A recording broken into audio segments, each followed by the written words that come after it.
لیکن جس میں حیا نہیں وہ مجلس میں آ کے بھی گناہ کرتا ہے، نگاہ حرام میں مبتلا ہوتا ہے۔ ایران کا جوان، نام ہے رضا، کہتا میں بڑا گنہگار، جو انچولی میں سن چکے ہیں لیکن جنہوں نے نہیں سنا ان کے لیے بیان کر رہا ہوں۔ نام ہے رضا، کہتا ہے مولانا میں اتنا گنہگار تھا کہ جب غصہ آتا تھا تو اپنی ماں پہ بھی ہاتھ اٹھاتا تھا، باپ کو بھی مارتا تھا۔ تعلیم نہیں تھی، تربیت نہیں تھی، عقل نہیں تھا، حیا نہیں تھی، یہاں تک کہ ماں باپ کی باتوں سے تنگ آیا اور گھر سے نکل گیا۔ میں نے ایک فلیٹ جا کے کرائے پہ لیا، اس پہ رہنے لگا۔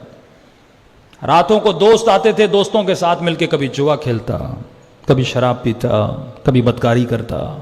پورا سال میرا اسی طرح گزرتا۔ صبح کو جاتا تھا، مسافر کش کہتے ہیں، ٹیکسی میں لوگوں کو اٹھاتا کرتا، اور جو کمائی ہوتی رات کو آ کے میرا کام یہی تھا، عیاشی۔ کئی ایسے جوان ہیں جن کی زندگیاں ایسی گزر رہی ہیں۔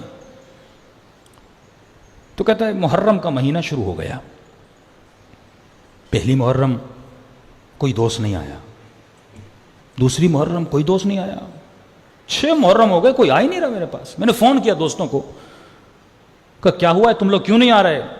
کہ رضا تجھے نہیں پتا حسین کا مہینہ شروع ہو چکا ہے۔ ہم گنہگار ہیں لیکن محرم میں ہم تھوڑا احترام کرتے ہیں، یہ بھی حیا کا سبب ہے نا۔ اس نے کہا کیسا محرم، کون سا محرم؟ آ جاؤ۔ دوستوں نے کہا ہم نہیں آتے، عشرہ گزر جائے گا پھر جا کر ملیں گے۔ کہتا ہے گھر میں بور ہو گیا، گاڑی نکالی، روڈ پہ گیا، کیا دیکھا، دکانیں بند، بازاریں بند، تہران کی گلیوں میں گھومتا رہا، کوئی مسافر نہیں، جلوسوں کو دیکھ رہا ہوں، علموں کو دیکھ رہا ہوں، جتھوں کو دیکھ رہا ہوں۔ اتنے میں روڈ پہ ایک جوان لڑکی جا رہی تھی، گاڑیوں کو روک رہی تھی۔ میرا کام تھا مسافر کشی، میں نے اس جوان لڑکی کو گاڑی میں بٹھایا۔ کہاں جانا ہے؟ اس نے کہا سامنے، مجھے آپ اتار دیجئے۔ گاڑی چلائی۔ کہا تھا تو میں بد کردار نا، تہذیب تو میری کوئی تھی نہیں، تربیت تو کوئی تھی نہیں، میرے ذہن میں شیطان آیا، نیت خراب ہوئی، میں نے گاڑی کو پلٹا اور اپنے گھر کی طرف جانا چاہا۔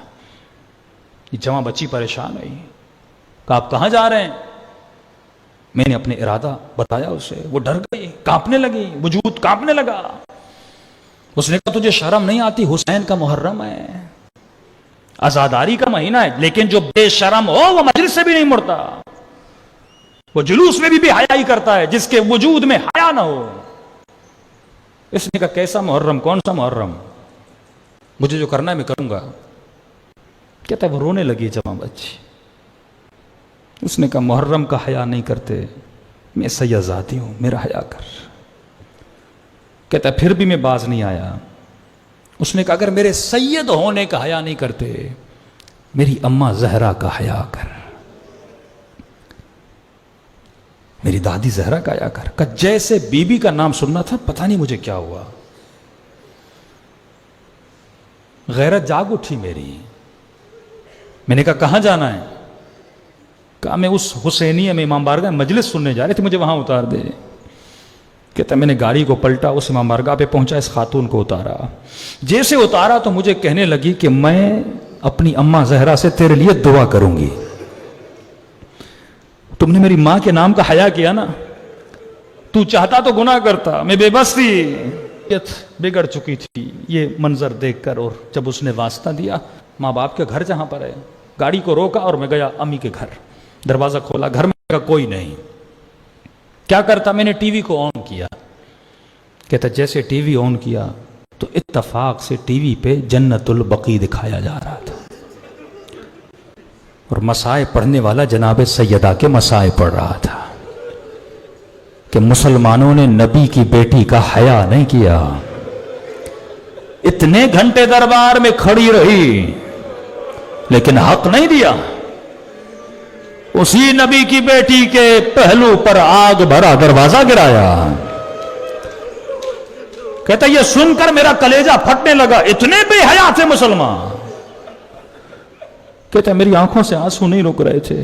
اچانک ٹی وی کی تصویر بدلی اور کربلا دکھانے لگے۔ پھر اس نے کہا اسی نبی کے نواسے کو کربلا میں گردن کے پیچھے سے کاٹا گیا۔